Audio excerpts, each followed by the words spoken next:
Bonjour et bienvenue à bord du Dracarts.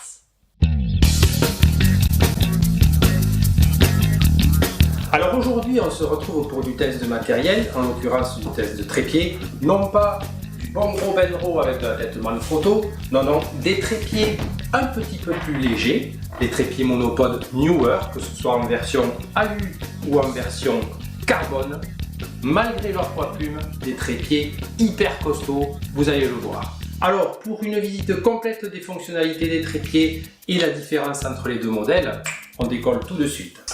Alors, premier critère d'intérêt, des trépieds complètement déployés, pieds déployés et colonne centrale déployée. Ici, sur le Newer, on est sur du 164 cm totalement déployé, contre 174 sur ce Benro plus tête Manfrotto type professionnel. La différence, à peine 10 cm. Cependant, si l'on regarde au niveau des platines où viennent se fixer les têtes de trépied, nous avons 155 cm pour le Newer et 160 ici pour le Benro. Donc plus que 5 cm, ce qui veut dire qu'en transvasant cette tête Manfrotto sur le Newer, puisque les vis de toute manière sont compatibles, on peut transférer les têtes, je viens gagner 5 cm, ce qui n'est absolument pas négligeable. Au chapitre du déploiement du trépied, très simple, c'est un trépied avec des pieds à 3 sections, serrables par des vis. Avec une seule main, je desserre mes 3 vis, je déploie, je resserre. Mon trépied est déployé. Pour le remettre en place, je dévisse et d'une seule main, je resserre. Terminé. Pour la colonne centrale, juste une vis centrale pour déployer la colonne ou la laisser se remettre en place. Je resserre. Ultra simple. Le déploiement latéral des pieds, 3 positions.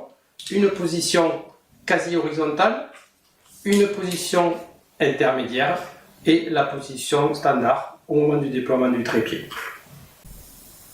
Comme je l'ai mentionné tout à l'heure, ce sont des trépieds transformables en monopode. Le système a été très bien pensé et très simple. Sur l'un des pieds, ici, nous avons la mention monopode. Il suffit de le défaire. Voilà. Et de libérer la colonne centrale. Pour cela, j'enlève le crochet d'attache de contrepoids, je dévisse la vis en rapport et je libère ma colonne ainsi que la tête. Dans les accessoires vient une vis avec un écrou qui va permettre de faire la liaison ici entre ma colonne et le pied que je viens de détacher. Voilà.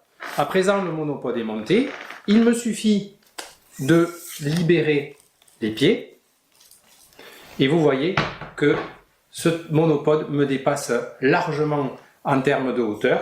Donc ça veut dire que ça convient pour bien les tailles. Et voilà l'outil parfait pour faire de l'action ou de l'animalier. Alors comme pour les boxeurs, nous les avons fait passer sur la balance. Un critère qui peut être très important pour les photographes de paysage qui, comme nous, des fois partent 6 à 8 heures dans la montagne en randonnée avec des sacs à dos déjà bien chargés. Donc, chaque gramme devient important.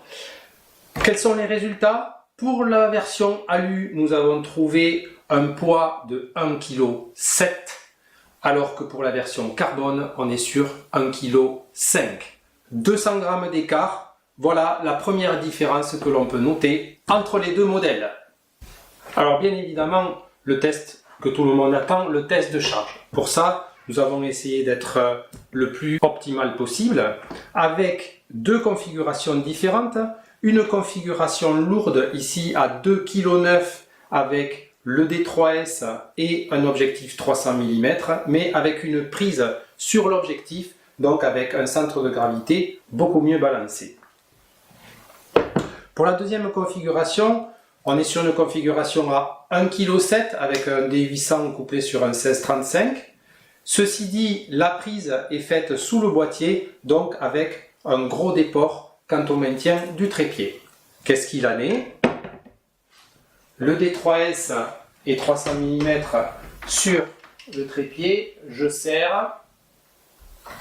Ici, si j'incline par exemple à 45 degrés, le maintien est impeccable. Je peux même aller plus loin, ça ne bouge pas. Voilà. Pour ce qui est de la deuxième configuration, donc avec des ports, 1,7 kg, je le rappelle, serrage, et vers le bas, ici, maintien, pas de souci, c'est robuste. Au chapitre de la stabilité, ici, nous, dans les Pyrénées-Orientales, nous sommes accoutumés à prendre des photos avec le fameux vent, la tramontane, celui qui souffle à 80-90 km/h en régime constant, toute la journée, voire des semaines, avec des pointes à 100, 110, 120. Eh bien, malgré toutes nos sorties dans ces conditions-là, jamais pris en défaut, les têtes travaillent parfaitement, pas de flou de bouger. Pour ce qui est de la stabilité des pieds au sol maintenant, ici, sur une surface lisse comme la table, les patins jouent parfaitement leur rôle. Je ne peux pas faire bouger ce trépied, il adhère. Pour ce qui est de la version carbone, là ça glisse. C'est normal, on vient de toucher la deuxième différence. Ici, en bout de pied, se trouvent des parties en métal, qui sont des pointes en fait, qui peuvent permettre, comme sur des surfaces de glace, comme nous avons été dernièrement sur les lacs gelés en montagne, faire des marques dans la glace et ainsi permettre au trépied de vraiment adhérer. Si ceci dit, vous êtes sur une surface qui est lisse mais ne peut pas être marquée, à ce moment-là, l'option de ce trépied permet de dévisser le patin pour venir recouvrir la pièce en métal, et à ce moment-là, je me retrouve dans les conditions de l'alu où je ne peux plus faire glisser mon pied de trépied. Donc la stabilité revient à celle de l'alu. Voilà, c'était la deuxième différence qui touche la stabilité entre ces deux trépieds. Pour la tête de trépied elle-même, nous avons 3 boutons de commande.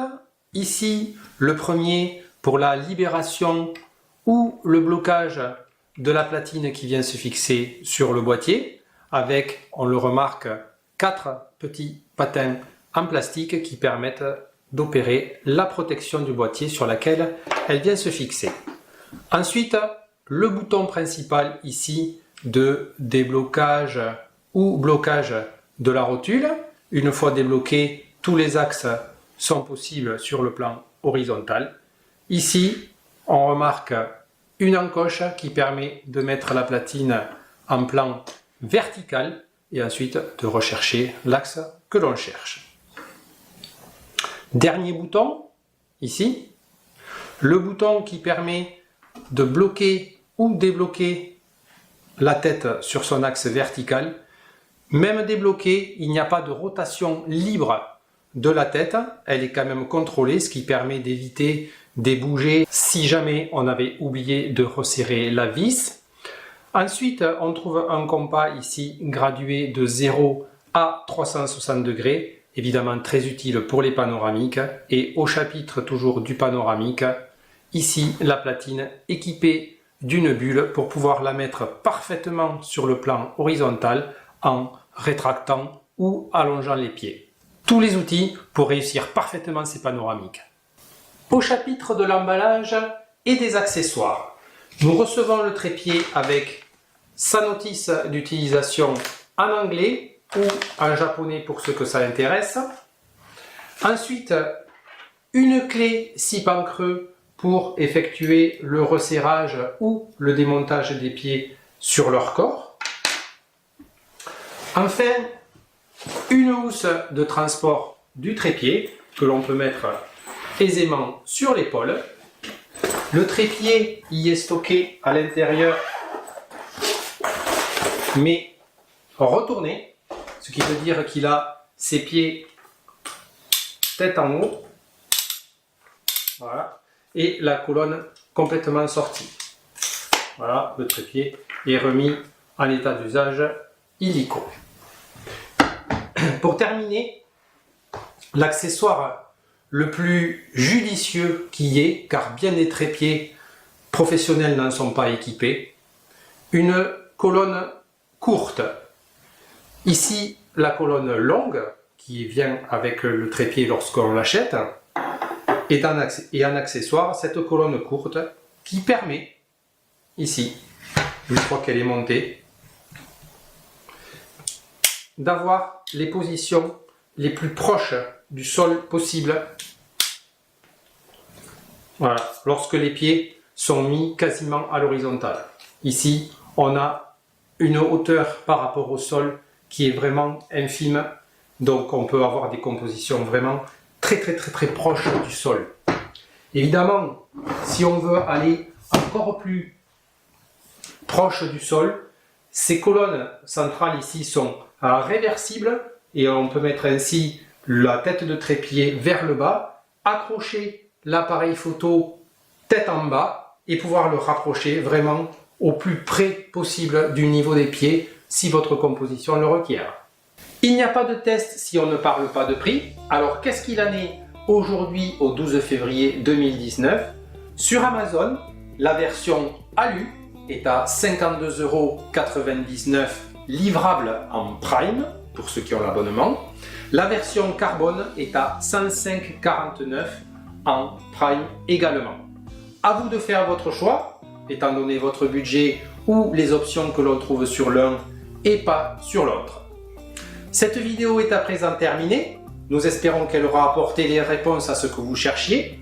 Si c'est le cas, n'oubliez pas de vous abonner à notre chaîne et de sonner la petite cloche pour être tenu au courant des prochaines sorties, que ce soit les vlogs sur les sorties photos ou la post-production par Lightroom ou les masques de luminosité pour Photoshop avec notre extension Dracartros Pro, les astuces Photoshop et encore plein d'autres tests de matériel photographique. Encore merci, à bientôt sur notre chaîne et until next time, tata!